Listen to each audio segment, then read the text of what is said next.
The moment I have been waiting for and dreading for a very, very long time. It is time to predict the entire Euro 2024 campaign from the group stages to who will eventually win it. And I am going to spoil the entire Euros for you because listen to this. I know exactly what is going to happen. I definitely don't, but let's stick with that.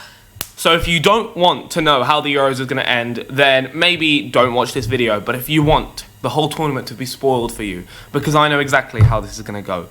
And let's get down to this. Starting off with Group A, we have the hosts Germany, along with Switzerland, Scotland and Hungary. This is a very interesting group. I really do like this group because we've got Germany, who are one of the favourites for this tournament. They are the home team, but they have just come off two straight World Cups, getting knocked out in the group stages. But Nagelsmann is starting to instigate this, this fear factor back around Germany. And this team is very, very good. They've got Florian Wirtz, who has come off an incredible season at Bayer Leverkusen, going undefeated, obviously, up until the Europa League final.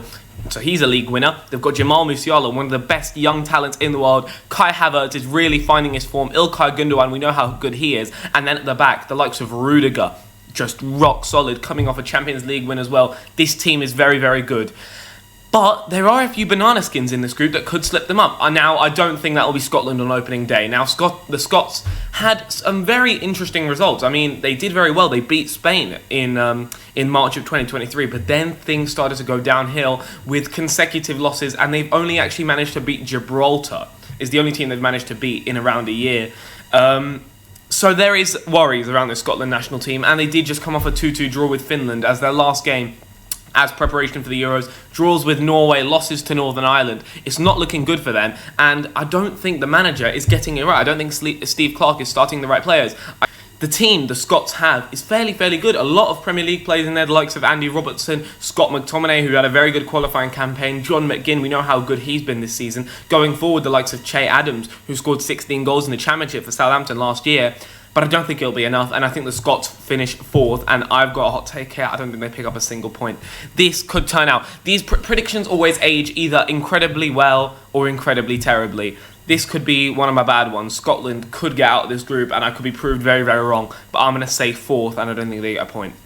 Now, the Swiss are a very interesting team, as at the last Euros, they came up against the French in the round of 16 and managed to knock them out on penalties. So they are a very tough team to beat. And also, let's not forget, in the quarterfinals, they took the Spaniards to penalties as well. But at the last World Cup, it wasn't great. They did manage to get out their group, finishing above Serbia and Cameroon. But then they got absolutely thrashed by Portugal 6-1, and that was a slight issue. And this team's good, though. This team's good. Manuel Akanji, Fabian Schär, that is a great backline. Going forward, the likes of Remo Freuler, the likes of Granit Xhaka. This is a very, very good team. Let's not forget the attack of young stars like Zeki Amdouni. Breel Embolo, I mean, he's been 20 for loads of years. He's now 27, but he is still got it. And he does still score for the national team when they do need him. I mean, let's talk about Noah Okafor. He's good. He's had a fantastic season at AC Milan, but he hasn't really been getting the goals either.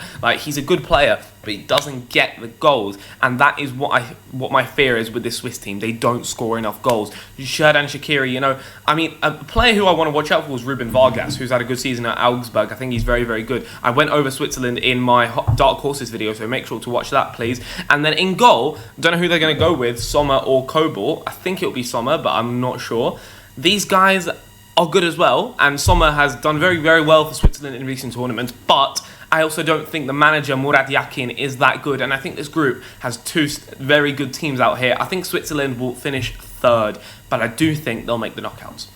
And then Hungary, who I also spoke about in the Dark Horses video, and these guys are special, man. These guys are special. They did just beat Israel 3-0.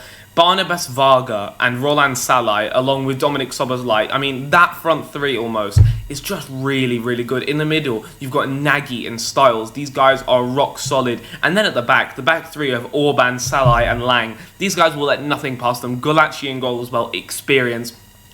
And this team is due something. At the last Euros, they got unlucky with the group of death and put up a very, very good fight. This is a team I really like the manager who just really puts his heart and soul into it. He feels Hungarian, even though he's actually Italian. And these guys are going to put up a fight against everyone. And I've got a hot take here. I think Hungary will top this group. And Germany will find their feet a little bit in the group stages. I do think they'll go far in the tournament. We'll move on to my knockouts later on to see how that goes. but I think maybe it'll take them a bit, and I think Hungary will top this group. Now, Group B, this is an interesting group, and this is the group of death. We have the Spanish, the Italians, the Croatians, and then my favourite dark horses, the Albanians, and wow. Can I just say, wow, what an incredible group. Some fantastic games of football going to be on display here. And let's start with the Spaniards. I mean, these guys have an incredibly talented team. 5-1 yesterday at the time of recording against Northern Ireland, and Pedri, Lamine Yamal, these guys had an incredible performance. Nico Williams on one side, Morata managed to get a goal as well. Rodri, we know how good he is. My issue with Spain is not scoring enough goals, although they proved that wrong yesterday. And the back line yesterday, the lads who played were Jesus Navas, Nacho, Lenormand and Cucurella. I don't think that is a tournament-winning back line, but I think there is a lot of talent in this Spanish team, a lot of talent, and now they're starting to score goals. I mean, they don't have a main number 9 who gets the goals, as Morata doesn't really do that, but they have goals coming from all over the field, and that, I think, could be a strength for Spain. I think they'll top this group. Moving on to Italy. I have no idea. I'm going to be completely honest with you. I don't know. They play Bosnia and Herzegovina today at the time of recording, so I'm going to be excited to watch that to see how good they actually are. This team, I really don't rate this team, but I'm severely unsure because these guys. I mean, a 0-0 draw with Turkey. That's not great. That's not great. Only beating Venezuela 2-1, and against Turkey they look terrible. I think they only had 2 shots on target. There is not enough star quality in this team. There is no firepower. I like Barella. I like Bastoni. I think DiMarco's good. Chiesa.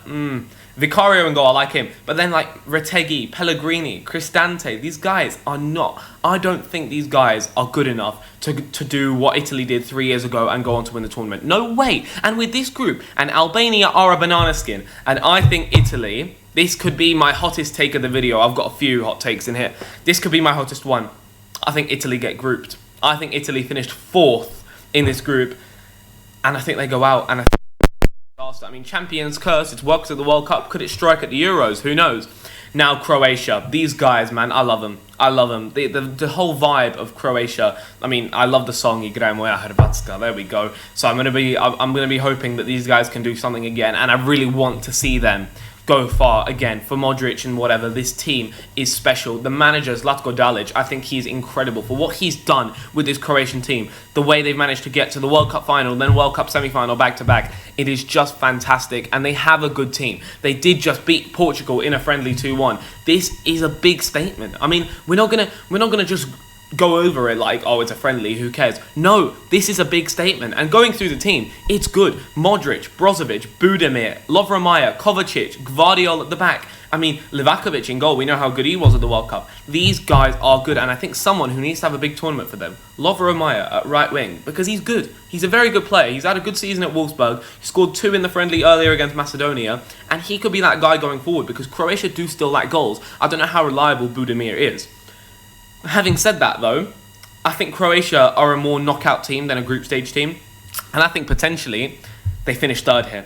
I've gone Croatia in 3rd place, because I think that Albania will just be a nasty piece of work, and I haven't seen anyone give Albania a chance. No one that I've watched or spoken to has Albania making it out the groups. I have them finishing in 2nd place. I think first day of their first game against Italy, I think they're going to shock them. I think they'll get a win there. And then against the other teams, they're going to try and play on the counter. You know, going forward, Jasir Asani, get your stocks in on this guy, man, because he could be an absolute star. I think he could be very, very good for this Albania team. And against Spain, who says Albania can't pick up a point against Spain? Spain will do their 80% possession, not score a goal, then Albania will get 1 chance and score. You know, like, that could happen. And I think you get shocks at every Euros, you know? People are going to look at me like, oh, crazy, Albania, no way. You have to think about it. At every major tournament, we have surprises. We have teams that do better than expected. Albania will be that this tournament.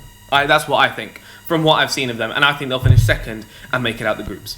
Group C, England, Serbia, Slovenia, Denmark. Now, the English team. One of the best, if not the best, at this entire tournament. But what is going on? The fact that they lost that game to Iceland, you know, draws with Belgium, losses to Brazil, draws with Macedonia, only 1 win in their last 5, and that was against Bosnia the other week. That is not good. And the manager, Gareth Southgate, is someone who I do not rate at all. Pragmatic, boring football.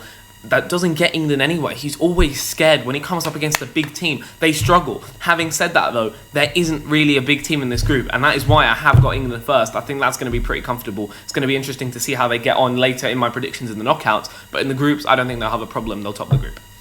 I've got the Danes in second. Now, these guys, I'm really torn on them because they had a terrible World Cup getting grouped and Australia finishing above them. But recently, they beat Norway and Sweden, their Scandinavian rivals, and they've looked pretty good, right? Draws with Switzerland there, that's not the best, but they've looked pretty solid. They've got a good team, the likes of Rasmus Højlund now. Obviously, we know at the back, Joachim Mæhle, we know how good he is. Andreas Christensen at Barcelona. Looking at where these guys play, the likes of Morten Hjulmand, who plays for Sporting, I think he could have a big role to play for this Danish team if he gets the minutes, because I think he's a very good player. Damsgaard was fantastic at the last Euros. Is he still that? Was he a one-tournament wonder? Who knows? But he could come back to bite these teams. And Slovenia and Serbia, I mean, let's talk about them. I've got Denmark in second. I'm locked in on that. Slovenia are a team with basically no firepower whatsoever outside Benjamin Šeško and Jan Oblak. These guys are so confusing because they just drew 1-1 to Bulgaria. Bulgaria are terrible. Right, they drew 1-1 to Bulgaria. They did, however, beat Portugal in the last international break. But they already played Denmark in qualifiers, and Denmark did beat them once and then drew to them in Slovenia. So we know how that goes. I think Slovenia are going to finish third here. I think everyone I've seen has Slovenia last, but I think they'll finish third here. I think that Benjamin Šeško is incredible, and I feel like the way this team have ability to pull a shock, and everyone's underestimating them going forward. I mean, it's not just Šeško, by the way. I mean, like yesterday in the Bulgaria game, I was impressed with the goal scorer Andras Spora. I think he's very, very good as well in that attack. He played right wing. He plays for Panathinaikos in the Greek league, and that's a pretty good team as well. And I think there is a real weakness in Serbia. I mean, look, I don't know. Serbia is another team that I'm just like, what are we going to get, right? I want to see Serbia do well. I've got Serbian friends, and they keep gassing this team up to the highest level. I don't actually know how good these lads are, because every single time I watch them, you see something different. They beat Sweden yesterday. They beat them 3-0, and it was like incredible. But then, before the last international break, they lost 4-0 to Russia, bloody hell. They drew with Bulgaria as well. And every single time, bro, they remind me of sort of maybe Poland as well. Just like every tournament, they crumble. Turkey, the exact same thing. Major tournament, you give this team hope, and they crumble. And I think they're going to do it again. Maybe this time, because people aren't expecting much from them, they could actually rise to the occasion and make it out the group. But I've got them in fourth, even though the attacking talent of the likes of Vlahovic, Mitrovic, Sergej Milinkovic-Savic, and obviously my Sparta boy, Bermancevic, I don't know. But history has taught me that I cannot trust Serbia anymore. I cannot, and I really want to see them do well because they deserve it. They have a very good team, and I want to see them do well. They've got nice fans as well. But I just can't say I'm going into this tournament optimistic for Serbia. Right, so that is the end of this video. Tune in to part 2 where I'll go through Group D, E and F and also the knockout stage video to see who I actually think is going to win the Euros.